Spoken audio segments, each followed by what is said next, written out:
nze Lukwago Swali. Omukyalo oyo wobanga oli Rwanda, oli Congo, oli mu Uganda ng'olina ky'omumanyiko, mpa information yawo mu comment section. Ye Scovia Muteesi, omu ku ba propagandist ba Kagame, eya confessinze n'agamba nti abatuusi abali mu Intarahamwe batta abatuusi bannaabwe mu 1994 Rwandan genocide. Okay?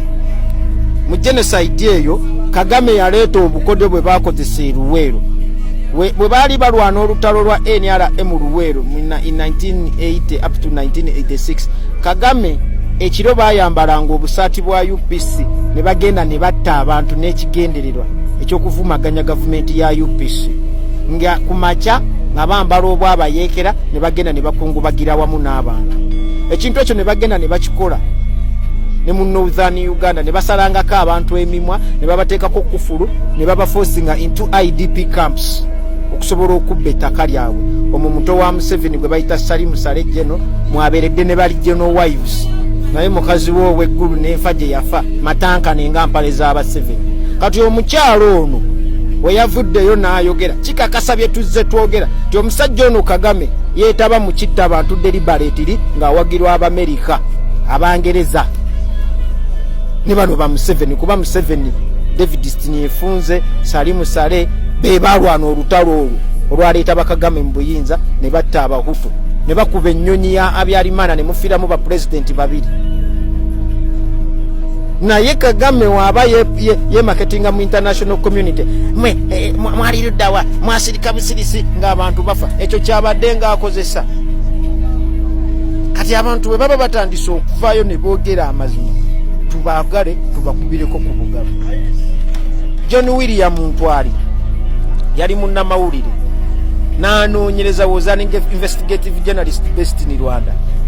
John William Ntwali aba agenda okufulumya lipooti nti Kagame yali addidde abajaasi be aba RPF nga basindise mu makyaki ne makereziya, era be bapasita be ba Catholic clergies be baani mu buli kyaki, naye ng'ekibatwalayo eyo indoctrinating Abanyarwanda with that genocide ujinga ti abatuusi battibwa, abatuusi battibwa. So ng'obutuusi bwe bwava ne Uganda n'ebijambiya ne Mundu ne Buganda ne bulumba gavumenti ya Habyarimana, democratic government of Habyarimana ne bamutta bo bennyini.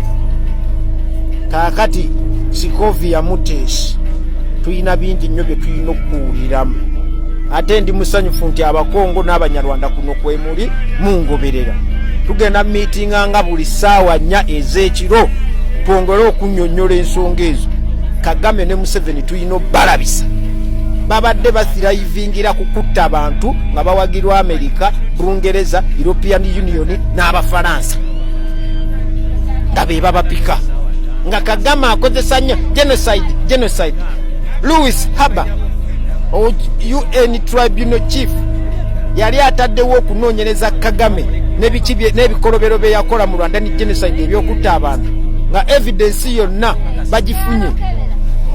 Mikwano gya Kagame okuva mu America and other western friends ne bagamba Louis Abbott tekyali kiseera kituufu kunoonyereza Kagame kuba baali balina bye bakyamukozesa. Tukoye okututta, tukoye Kiza William, this Rwandan occupation must come to an end by all means. Temusobola kutufubalako ng'Abana Uganda, temutufola kutufubala ku bannaffe e Rwanda, e Burundi, e Congo, ne Tanzania. Tanzania Jakaya Kikwete yabugoba. Museveni n'ayita Magufuli awo mu hotel osimanyi Beregadde eyo simanyi e Masaka eyo omukyala gwayita RDC. Magufuli n'amugamba oba mpita ku byakuzza Abanyarwanda nedda tekisoboka. Kati be Makenga ayina ennyumba e Uganda, ayina ennyumba e Kenya, ayina ennyumba e Burundi, ayina ennyumba e Congo, bo bakikola batya? Kwegamba citizen wansi 5 ejjooge America ejjoogo lye mubadde mutusibyeko mu Abangereza. Kino ekizibu kyajjawo gwe Munnayuganda atamanyi olw'omuteesa okugaana okwekkirizanya n'Abangereza okubba ebyobugagga by'Obuganda. Bali bakaka Muteesa akkirize Buganda simanyi yegatte mu East African Federation n'agamba ffe tulina wano amateeka ag'enjawulo, ffe tulina Mailoland land tenure system eri etyeyo ne bakwata Muteesa ne bamwekizairinga n'Abaganda ne bateekawo olutalo olwamala Muteesa ne bamukomyawo. Oyo Andrew Cohen was always at loggerheads with Sir Edward Muteesa. Olwamala ne bamukole the only political blunder Muteesa made was to accept to be the president of Uganda. Abangereza ne bakozesa obote ne bakuba Muteesa. Muteesa alinnya ennyonyi agenda mu ekizairo yayitira na Burundi kuba bakagamba tumutta ne bamuwa escape route awo mu Lubiri n'ayitira e Burundi n'agenda e Bungereza atuuka e Bungereza Abangereza bamugamba recognize Obote as the president of Uganda and denounce violence. Muteesa yayogera ekigambo kimu Abaganda mukuume emirembe ne baganda omuwa privileges za Kabaka yenna ne bamutwalira n'akakazi ne kamuwa obutwa. Era family eyo Obote gye bakozesa okuwa Muteesa obutwa eri eyo Masaka erinnya we n'abandijjukidde enjaddyoogera.